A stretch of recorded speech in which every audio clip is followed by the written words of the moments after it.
다 함께 기도하심으로 2월 19일 월요일 매일 예배 시작하겠습니다. 기도합니다. 사랑과 은혜가 풍성하신 하나님 아버지, 오늘도 하나님께서 우리 안에 귀한 예배를 세울 수 있도록 우리에게 매일 예배를 허락해 주시고 하나님의 말씀 앞으로 나아갈 수 있는 귀한 기쁨 허락하시니 감사합니다. 오늘 이 예배를 통하여서도 하나님의 은혜를 풍성하게 경험할 수 있기 원합니다. 살아계신 하나님을 느끼고 응답받는 시간 되게 허락하여 주시옵소서. 이 시간 모든 영광과 존귀를 주님께 올려드리오니 주님, 우리가 드리는 이 매일 예배를 통하여서도 하나님께서 이 예배를 연락하여 주시옵소서. 하나님, 우리의 삶을 돌아보며 기도합니다. 연약하고 부족하여서 지었던 모든 죄를 주님 용서하여 주시고 주님의 보혈로 깨끗하게 정하게 하여 주시옵소서. 혹시 우리가 부지 중에 지은 죄가 있다면 그 또한 용서하여 주시고 우리의 모든 죄악을 주님 도말하여 주시기를 간절히 기도합니다.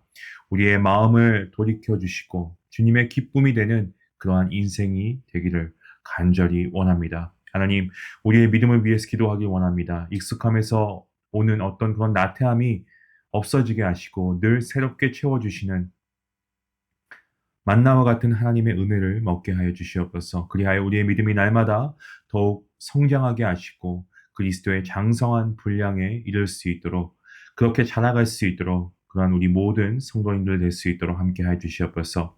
우리의 다음 세대를 위해서 기도합니다. 점점 어려워지는 아버지 그러한 교회의 모습들 가운데서도 우리가 끝까지 다음 세대를 위해서 우리가 이 끈을 놓지 않고 기도하며 준비할 수 있기 원합니다.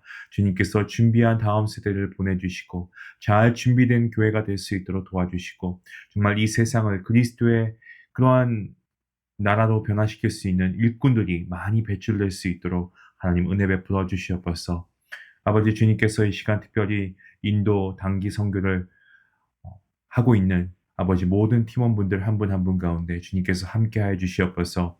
9분의 정예 부대가 정말 말씀으로 무장되어서 하나님의 말씀을 선포하실 때에 가는 마을마다 하나님의 말씀에 놀라운 복음의 역사가 있게 허락하여 주시옵시고 병든 자가 나음을 입고 아버지 정말 심적으로 또한 아버지 여러 가지 모습으로 악한 영에 눌려 있는 그러한 영혼들이 있다면 하나님께서 말씀을 통하여서 회복해 하시고 거룩한 하나님의 자녀가 될 수 있는 귀한 역사가 되게 허락하여 주시옵소서. 아버지, 그곳에 있는 모든 상황들 주님이 아시오니 안전을 책임져 주시고 하나님이 가는 곳곳마다 여호와에 대해 하나님께서 앞서가셔서 그 길을 인도하시고 복음을 경험하는 역사가 그 인도 땅에 놀랍게 나타날 수 있도록 하나님 함께 하여 주시옵소서. 아버지, 시간 우리가 주의 말씀을 듣기 원합니다. 주님의 말씀이 우리 발에 비치고 등불인 줄로 믿습니다. 하나님, 우리가 말씀을 의지하며 나아갈 때에 말씀을 순종하며 나아갈 때에 말씀의 축복이 우리의 삶 가운데 충만케 해주시기를 간절히 바라오며 모든 예배의 시종을 주님께 맡기옵고 예수님의 이름으로 기도하옵나이다. 아멘. 찬송가 144장 함께 하시겠습니다.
십자가를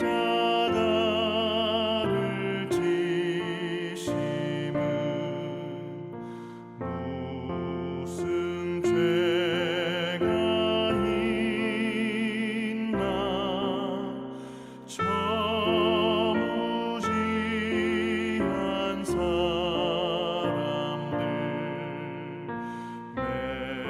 메시아 죽였네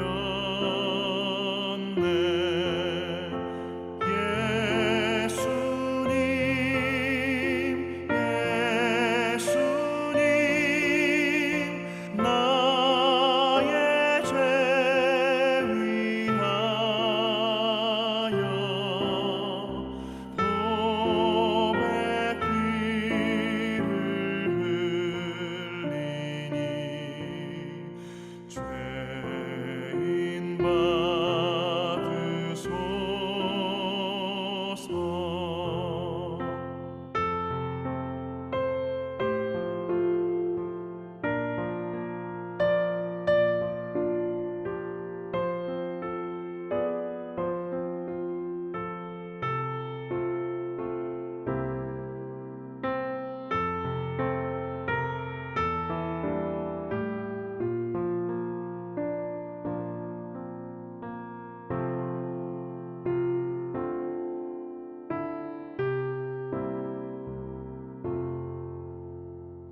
피와 같이 붉은 죄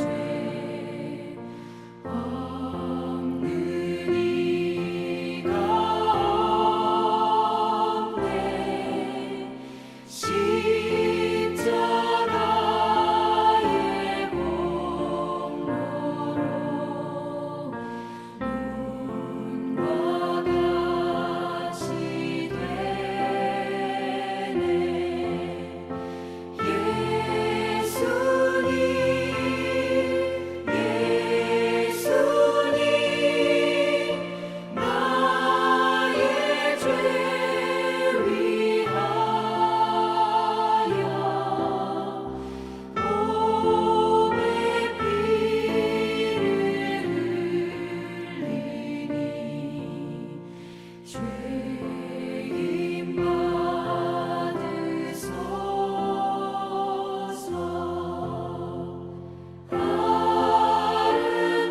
아름답다 예수여 나의 좋은 친구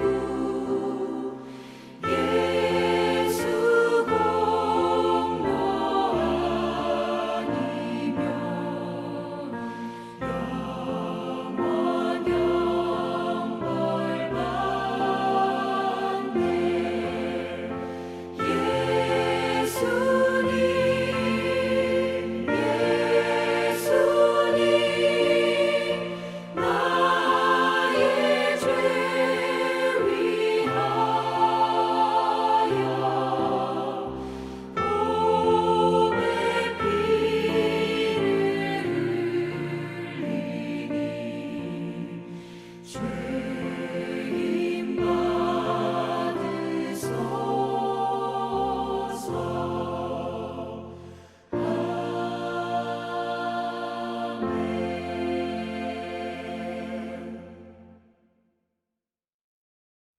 오늘 하나님 주시는 말씀은 마가복음 15장 16절부터 23절까지의 말씀입니다.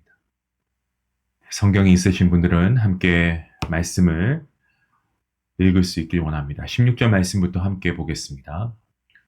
군인들이 예수를 끌고 브라이도리온이라는 뜰 안으로 들어가서 온 군대를 모으고 예수에게 자색 옷을 입히고 가시관을 엮어 씌우고 경례하여 이르되 유대인의 왕이여 평안할지어다 하고 갈대로 그의 머리를 치며 침을 뱉으며 꿇어 절하더라. 희롱을 다한 후 자색 옷을 벗기고 도로 그의 옷을 입히고 십자가에 못 박으려고 끌고 나가니라. 마침 알렉산더와 루포의 아버지인 구레네 사람 시몬이 시골로부터 와서 지나가는데 그들이 그를 억지로 같이 가게 하여 예수의 십자가를 지우고 예수를 끌고 골고다라 하는 곳, 번역하면 해골의 곳, 그곳에 이르러 몰약을 탄 포도주를 주었으나 예수께서 받지 아니하시니라. 아멘. 본문 말씀 16절부터 20절까지의 말씀. 주님께서 빌라도에게 사형 선고를 받으시고 십자가형을 받으시고 나서 그 직후의 장면을 우리에게 말씀해 주고 있는 내용입니다. 주님께서는 고난 주간 이 목요일 저녁에 제자들과 최후의 만찬을 드시고 곧장 겟세마네 동산으로 가서 기도하시다가 체포되십니다. 밤새 주님께서는 어떻습니까? 대제사장 헤롯 왕 그리고 빌라도에게 끌려다니면서 조롱과 모욕, 이 고문을 당하시다가 금요일 새벽 빌라도에게 십자가형을 선고받으실 때 주님의 심신은 이미 그야말로 초죽음 상태에 이르게 되었습니다. 로마법에 의하면 사형수는 자기의 이 형틀을 형장까지 직접 쥐고 가야 했습니다. 우리는 빌라도 법정에서 골고다까지 약 한 1마일 정도, 한 1.5km 이 거리를 비아 돌로로사라고 부릅니다. 주님께서는 무려 40km에 육박하는 그러한 십자가를 지시고 이 비아 돌로로사를 가다가 여러 번 쓰러지십니다. 전체 14구간 중에서 5번째 구간에서 쓰러지셨을 때 주님께서는 더 이상 일어나시지 못했습니다. 그래서 형 집행관 백부장이 사태를 파악하고 이 주변에서 건장한 한 사람을 십자가를 대신 지게 합니다. 그 사람이 바로 구레네 사람 시몬입니다. 21절 말씀입니다. 마침 알렉산더와 루포의 아버지인 구레네 사람 시몬이 시골로부터 와서 지나가는데 그들이 그를 억지로 같이 가게 하여 예수의 십자가를 지우고. 구레네라고 하는 이 지역은요, 북아프리카의 지금의 리비아입니다. 리비아라고 하면 우리는 한 40여 년간 통치했던 독재자가 있죠. 이 가다피가 떠오릅니다. 한때 한국 건설회사가 거기에 가서 토목공사를 많이 하기도 했었죠. 그렇다면 이 북아프리카 사람이 당시에 왜 예루살렘에 있었을까라는 의문이 듭니다. 그의 이름은 전형적인 유대식 이름의 시몬입니다. 그러니까 그는 일찍부터 이 아프리카 쪽에 나가 살던 디아스포라 유대인으로서 이방인 유대교 신자였던 것으로 보여집니다. 그가 당시에 유월절을 지키기 위해서 예루살렘에 성지 순례를 하러 온 겁니다. 때마침 주님의 십자가 행렬을 구경하게 되었고요. 그리고 오늘 말씀에 나온 것처럼 그는 졸지에 그야말로 강제로 십자가를 지게 됩니다. 성경에 기록되어 있지 않지만 처음에도 아마 그는 그러지 않았을까요? 황당했을 거고 기분도 썩 좋지 않았을 겁니다. 억지로 십자가를 지게 했으니까요. 졸지에 사형수의 형틀을 지게 되었으니까 기분이 좋을 리가 없을 것입니다. 당시 그가 진 십자가는 21절의 표현대로 억지로 진 십자가였습니다. 그런데 사실 십자가는 누구나 그렇게 억지로 지는 것입니다. 십자가를 즐거운 마음으로 자발적으로 콧노래를 흥얼거리면서 그렇게 지는 사람은 없죠. 십자가는 말 그대로 십자가입니다. 때문에 누구에게나 가혹하고요. 그리고 수치스럽습니다. 주님께서도 십자가를 기꺼이 지시지 않았습니다. 주님도 어떻게든 그것을 피하고 싶어 하셨습니다. 오늘 본문 말씀 앞에 14장 33절 이하의 말씀을 이렇게 말씀하고 있습니다. 베드로와 야고보와 요한을 데리고 가시세 심히 놀라시며 슬퍼하사 말씀하시되 내 마음이 심히 고민하여 죽게 되었으니 너희는 여기 머물러 깨어있으라 하시고. 주님이 심히 고민해서 죽게 되었다라고 말씀하십니다. 36절 말씀에서도 14장 36절 말씀에서도 이렇게 주님께서 말씀하십니다. 이르시되 아빠 아버지여 아버지께서는 모든 것이 가능하오니 이 잔을 내게서 옮기시옵소서. 그러나 나의 원대로 마시옵고 아버지의 원대로 하옵소서 하시고.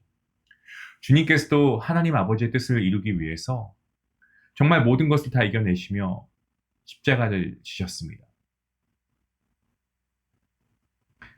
하지만 십자가는 그렇게 억지로라도 지면 반드시 은혜롭습니다.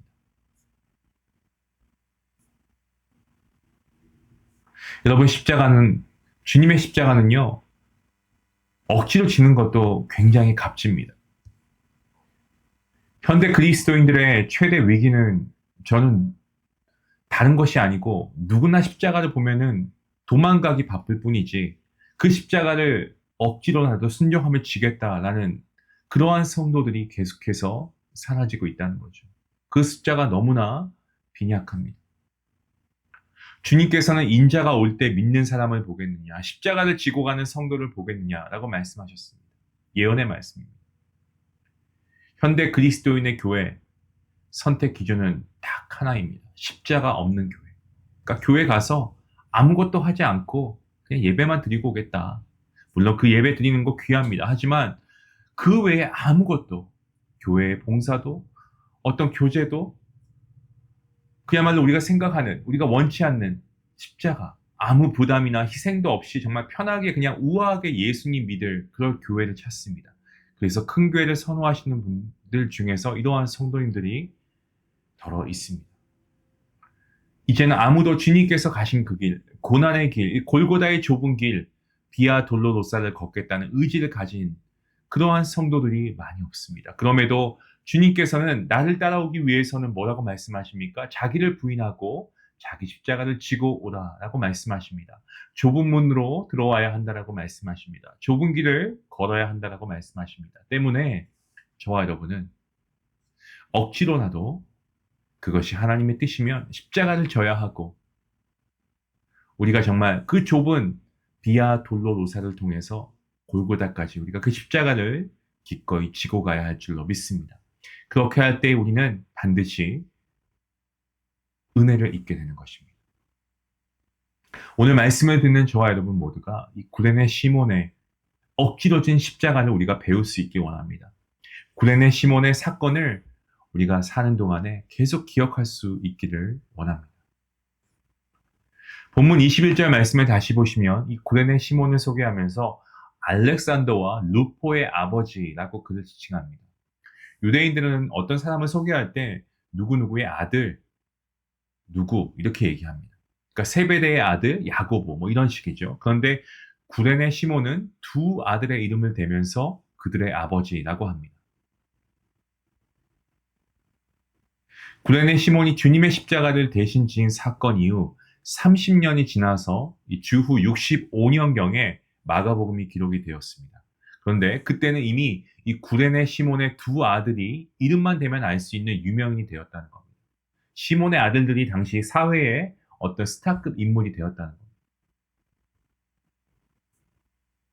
로마서 16장 13절 말씀입니다. 주 안에서 택하심을 입은 루포와 그의 어머니에게 문안하라. 그의 어머니는 곧 내 어머니이니라. 바울이 어떻습니까? 로마 교회에 편지하며 특별히 당부하는 그러한 대목인데 루포의 어머니, 다시 말씀드리면 구레네 시몬의 아내를 바울이 내 어머니다라고 부르고 있습니다. 사도행전에 안디옥 교회 재직 명단이 나옵니다. 니게르 시므온은 이 니게르는 흑인, 그리고 시므온은 시몬의 헬라식 이름으로서 구레네 시몬을 가리킵니다. 한 이방인 신자가 예루살렘의 유월절을 지키러 왔다가 억지로 주님의 십자가를 대신 진 후에 그의 삶은요 완전히 바뀌었습니다. 이후 그는 로마 교회와 안디옥 교회에서 존경받는 지도자가 되었고요. 그리고 심지어 그의 아내까지도 신실한 그러한 사람이 되었습니다. 그의 두 아들은 어떻습니까? 아버지보다 더 유명한 사람이 되어서 마가복음 저자가 이 복음서를 쓰면서 알렉산더와 루포의 아버지 시몬이라고 소개합니다. 이것은 그가 억지로나마 잠시 이 비아 돌로로사를 주님과 함께 갔을 때 그에게 베푸신 주님의 놀라운 은혜이고 보상인 것입니다. 누구든지 주님의 십자가를 한 귀퉁이라도 잡고 주님과 함께 묵묵히 조금이라도 걷는다면 여러분 반드시 주님의 보상을 받게 됩니다. 그것이 비록 억지라고 해도 내가 원해서 한 게 아니고 억지라고 해도 주님의 남은 고난을 내 육체에 조금이라도 채운다면 주님께서는 여러분 절대 그것을 나무라라 하시지 않습니다. 그런데 주님은 우리를 향해서 뭐라고 말씀하십니까? 자기의 십자가를 져야 한다라고 말씀하십니다.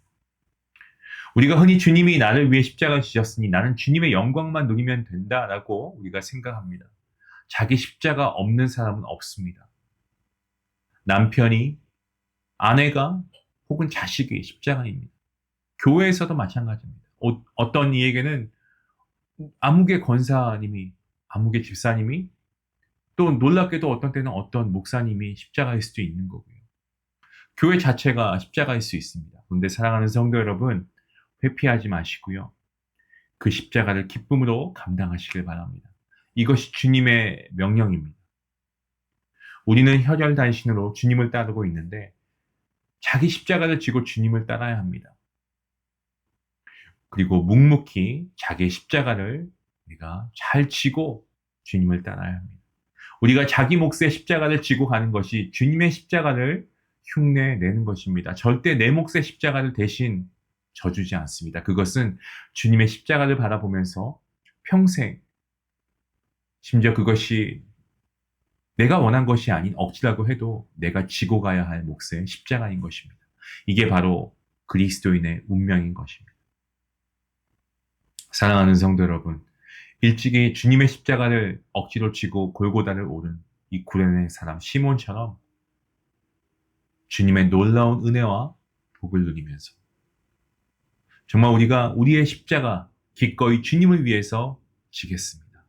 오늘 우리가 이러한 믿음의 고백을 주님께 올려드릴 수 있기를 원합니다. 주님께서는 그러한 자에게 십자가의 놀라운 은혜를 더하실 줄로 믿습니다. 같이 기도하시겠습니다. 하나님 감사합니다. 하나님께서 오늘 말씀을 통하여서 구레네 시몬을 통하여 우리가 이 땅에 있으면서 져야 할 십자가에 대해서 다시금 한번 생각해 보게 하시니 감사합니다. 하나님, 억지로 십자가를 진 시몬이었습니다. 하지만 그 이후에 그의 삶은 물론이고 그의 모든 사랑하는 가족들까지도 놀라운 하나님의 축복을 받게 됩니다. 하나님, 그렇습니다. 우리가 이 세상에 살면서 조금 더 어떻게 하면 편하게 살까? 어떻게 하면 조금 더 맛있는 거 먹고, 어떻게 하면 더 좋은 것을 입고, 어떻게 하면 더 좋은 곳에 살까? 우리가 이러한 삶의 의식주 문제만 늘 전전긍긍하며 살았지. 우리가 주님의 십자가를 어떻게 질 수 있을까? 어떻게 기쁨으로 감당할 수 있을까에 대해서는 우리가 그다지 많은 시간을 고민하지 않은 것을 먼저 주님 앞에 고백하고 회개합니다. 주님, 주님께서 나를 위해 이 땅에 오시고 십자가에 죽기까지 그 모든 형벌과 고통을 감수하시면서까지 끝내 주님께서는 그 십자가의 구속 사건을 이루셨습니다. 그로 인해 저는 구원을 받았습니다. 하나님, 그렇다면 주님의 제자인 우리 모두가 기꺼이 주님의 십자가를 져야 할 줄로 믿습니다. 자기의 십자가를 지고 주님을 기쁘게 따를 수 있길 원합니다. 오늘 우리의 삶이 평안하길 원합니다. 라는 기도보다 주님의 십자가를 기쁨으로 지길 원합니다. 라는 믿음의 그 고백이 우리 모든 성도인들 입술에서 흘러나와서 십자가의 그 놀라우신 주님의 은혜를 넉넉히 받아 누리며 그리하여서 우리가 십자가의 그 놀라우신 구속의 사랑과 은총을 우리가 감사하며 살아가는 우리 모두가 될 수 있도록 하나님 함께하여 주시옵소서. 감사하며 예수님의 이름으로 기도하옵나이다. 아멘.